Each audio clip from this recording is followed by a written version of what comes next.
Chère population de Difa, pendant la période du 31 juillet au 6 août 2023, la situation sécuritaire dans notre région reste globalement paisible et sous contrôle.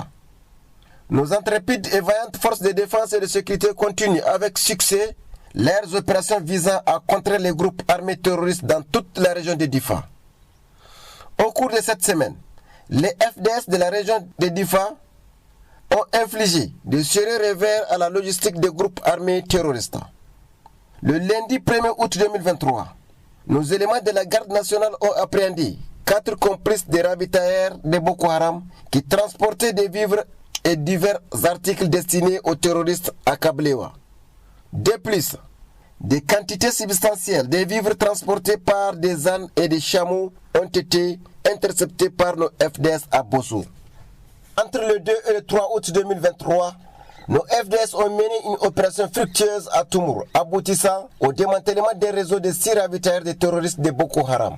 De plus, 2 entrepôts importants abritant les provisions des terroristes ont été découverts. Il est également à noter qu'un ancien membre repenti de Boko Haram s'est rendu au cours de cette période.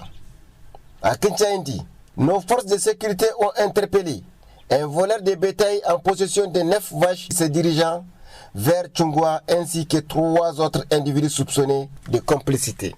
Au cours de la semaine, nos FDS ont découvert et neutralisé un agent explosif imprévisionné à Barwa, démontrant ainsi leur vigilance constante et leur détermination dans la lutte contre le terrorisme. En dépit de ces défis, nos forces de défense et de sécurité ont démontré courage et dévouement dans leur mission de lutte contre le terrorisme. Nous exprimons nos salutations les plus sincères et encourageants à leurs égards et leurs efforts soutenus. Chère population, le 3 août, jour de célébration de l'indépendance du Niger, revêt également une importance particulière en tant que fête nationale de l'arbre. Cette année, c'est avec une grande fierté que la région du Manga a été désignée pour accueillir cette festivité, sous le thème évocateur de préservation des cuves oisiennes. Les festivités se sont tenues à l'université de Difa, en présence de l'ensemble des dignitaires administratifs, coutumières et religieuses de la région.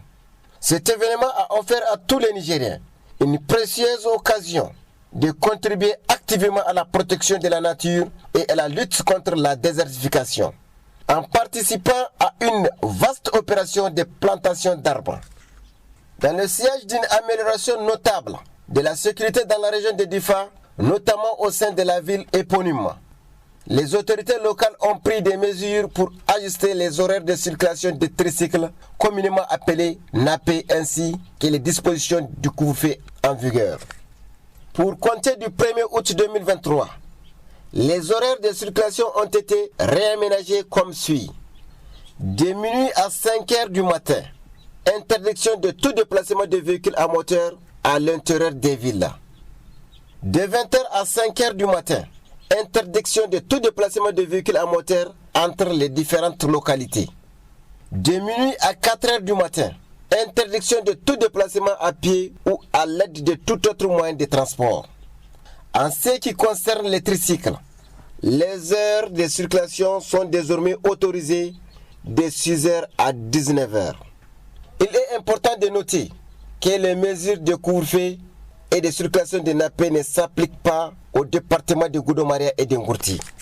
La population de Difa se réjouit de cette adaptation des horaires de circulation et a exprimé sa sincère gratitude envers les plus hautes autorités régionales.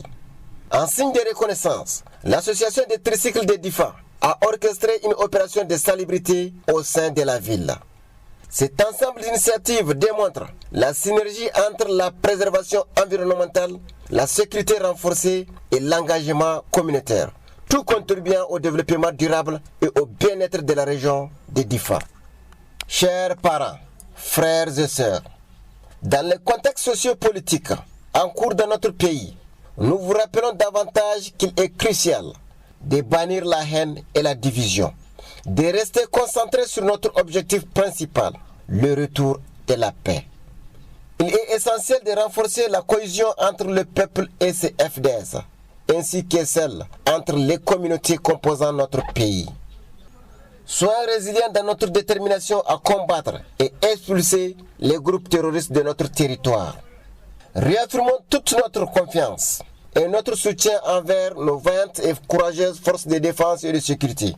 Pour assurer un environnement sécurisé, nous vous encourageons vivement à utiliser les 2 lignes vertes mises à votre disposition pour signaler toute activité aux personnes suspectes. Afin de vous tenir informés des dernières actualités et des actions entreprises, nous vous invitons également à suivre nos pages sur les réseaux sociaux, TikTok, Facebook, Twitter et YouTube.